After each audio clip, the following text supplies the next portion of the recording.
Welcome back to Omni Edition Garden City. I am Dan York, and as we promised up front, Sarah Traxler is here. She is from McKenna and Associates, and we're going to talk about the master plan survey that the community is asking residents to take over the next month. Welcome to the program. Thank you very much, Dan. All right, let's explain. First of all, you are a member of McKenna and Associates. Explain what that is and what their relationship with the city is. Sure. McKenna Associates is a community planning and design firm, and we've been assisting the city of Garden City actually for a couple of decades on planning, zoning, and community development.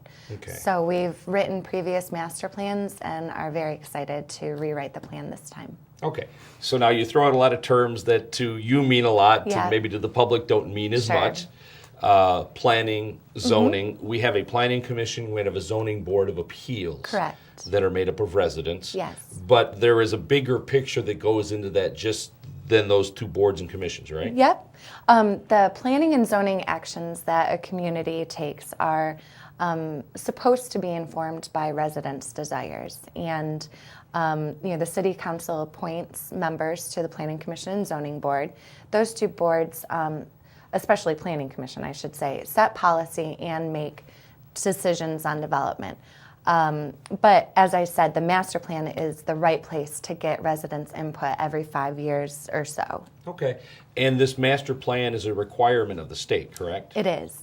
The Michigan legislature, in its infinite wisdom, just about a decade ago, decided to require communities to at least examine or update their plan every 5 years. So we have examined the plan over the last couple of years, which was adopted in 2007, and are now ready to embark on a more major rewrite of the plan. But even though the state has only required it recently, the Garden City's done this for 40 years maybe? Oh, sure. I actually don't know the year that your first plan was, but I would assume it was sometime in the 50s or 60s. Right, so exactly. You have a very strong tradition of planning and very involved boards and commissions. Okay, and again, master plan is kind of a general term. Yes. What does master plan mean? So a master or comprehensive plan is meant to guide the future development of your community. So it deals with the built environment. It deals with setting policy for how land will be used, how it will be developed, and also any future infrastructure needs you may have. So it looks at housing, it looks at your commercial corridors, pays attention to downtown. Garden City, of course, has a great downtown. It also looks at things like transportation and recreation and community open space. So basically, everything outside the four walls of your home, we're looking at, how should that change or be reaffirmed in the coming 20 years or so. So a huge percentage of what comes under the jurisdiction of the city comes under the master plan. It does, yep. And then certain master plans can call for future study of sub-areas, a specific area in the community that may need more attention, or of even different topics like economic development or housing policy. And whether the economy is up or down really doesn't affect, well, it might affect what the master plan says, but it doesn't affect whether or not you need a master plan. You need one regardless, Right. whether things are good or bad. This is true. And though planning and master plan funding is often cut during hard times, that's the time that you really should be re-examining your policies and getting ready for when a market rebounds. Because if things are bad, you do need a plan for the future beyond that immediate catastrophe, Absolutely. if you will. Yes.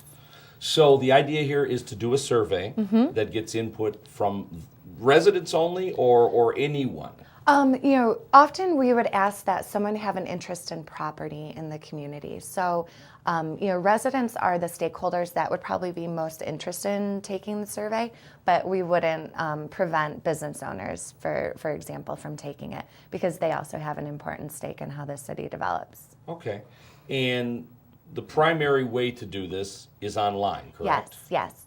So we have the master plan survey linked to the city's homepage, but we understand that not everyone is as technology savvy as others. So we will be making printed copies available at the city's clerk department and also at the Maplewood Center.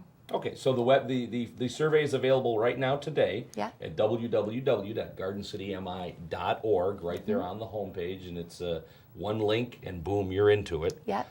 We've put it on the city's Facebook page for people to hopefully get towards that. is there a deadline for this? Yes, we have set the deadline for April 6th of this Okay. year, so it's just about a month from now. The reason the deadline is important to this process is that we want to make sure that we are fully understanding the residents who wish to take the survey's preferences before we actually set out with our recommendations and crafting the plan. So this public input is really the first step in the planning process because we want to hear what people's desires are right away. Okay. And is there a mechanism so people don't take it twice? I'm not sure about that, Dan. Okay, but you would encourage them not to, I assume. Yes, and it's funny, that question comes up a lot, but we have found that there's not really a strong compulsion that people have to take a survey twice. This survey, I should mention, will probably take around 10 minutes or less to take. So it's not like all-star balloting, people don't stuff the ballot. Okay. We know that the stakes are high, but people kind of understand that it's the fair thing to do to only take it once.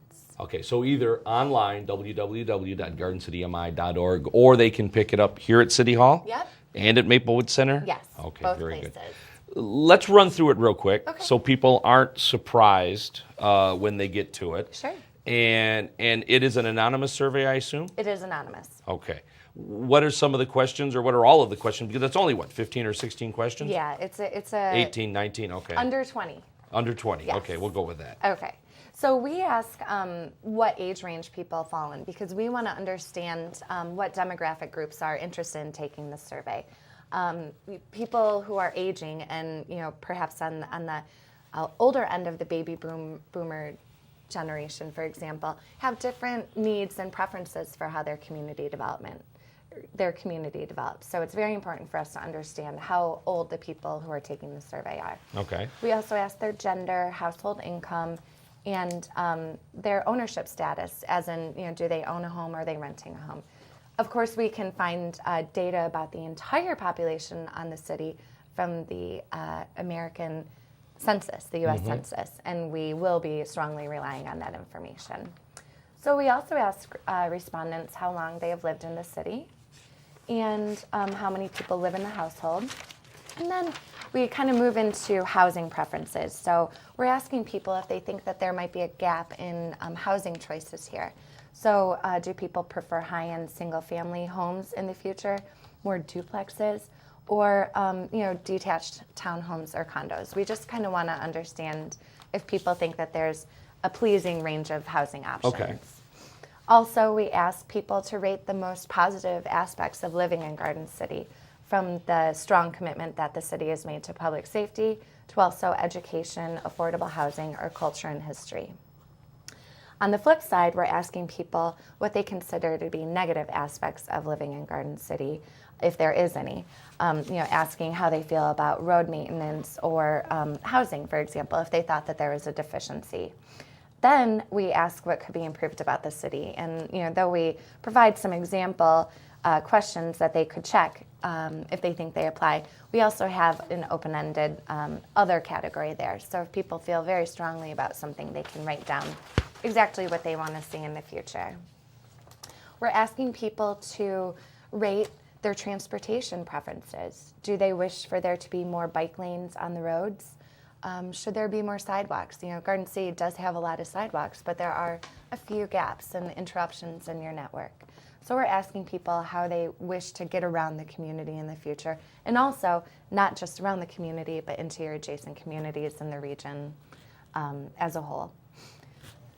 We ask people to prioritize their preferences for a number of things, like a regional vision, things that we could do with adjacent communities to move the community forward, demolition of blighted homes, improved access to parks, and things of that nature.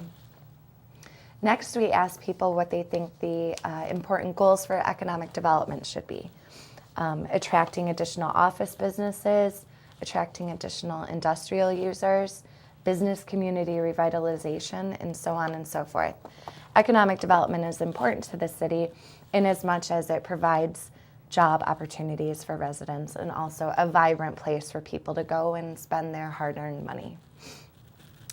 We ask people about the existing business mix already in town. So do we think that there's too many or not enough banks, cafes or coffee shops, entertainment venues, and so on and so forth.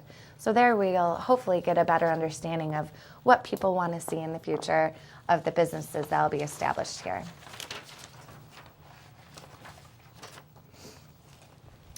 And then more on the economic development. We ask if there are certain factors that could entice the respondents of the survey into starting a business in Garden City.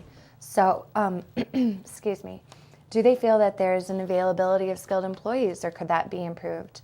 Are the surrounding businesses right for them, or do they think that that could be improved? Does public transit adequately serve the businesses in the community?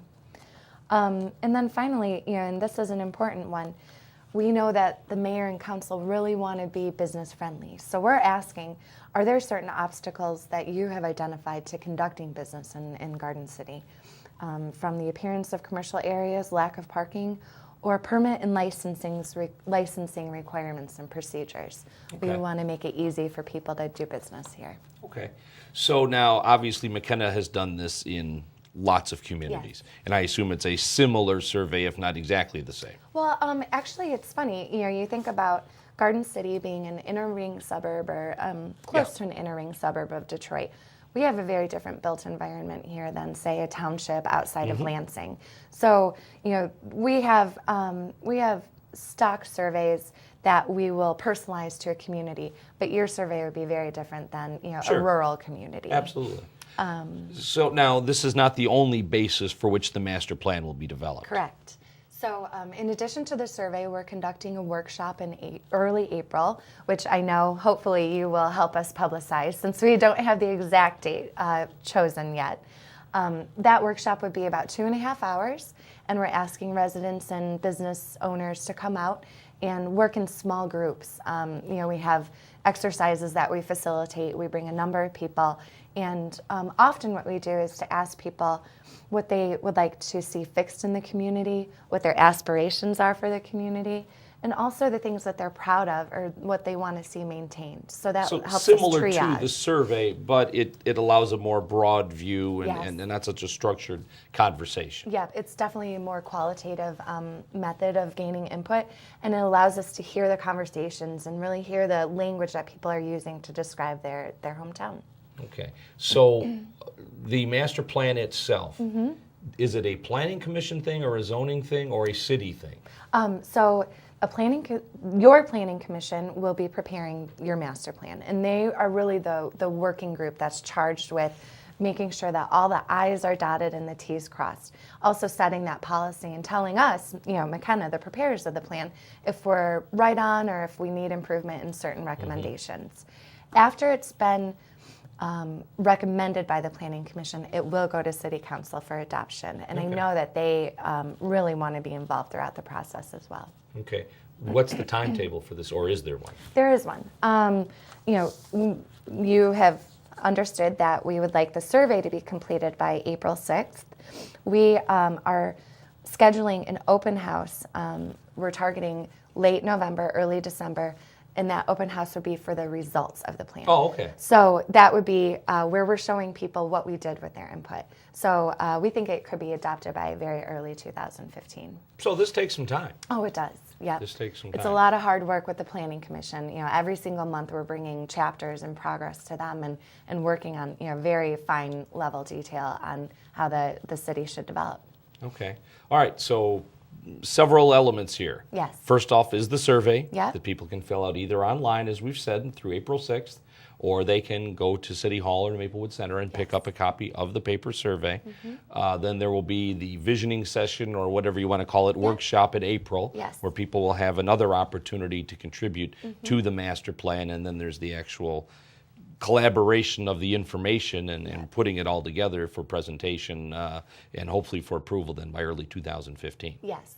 And Planning Commission meetings, every Planning Commission meeting is open to the public. So I know that Planning Commissioners and City Council members, if a resident feels that they have something to say and maybe they don't want to say it in public at an open house, they can feel free to reach out to any of the elected or appointed officials. Okay, very good. Well, I want to thank you for taking Yeah, time to thank stop by you. with us. And we encourage everyone to go online, www.gardencitymi.org, and fill out the survey. And again, if you're not so inclined to do it online, pick one up up here at City Hall or at the Maplewood Community Center.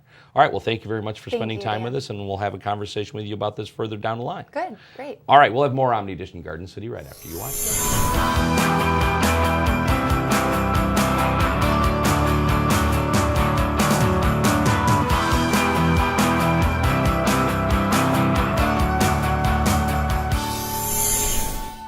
I was the lucky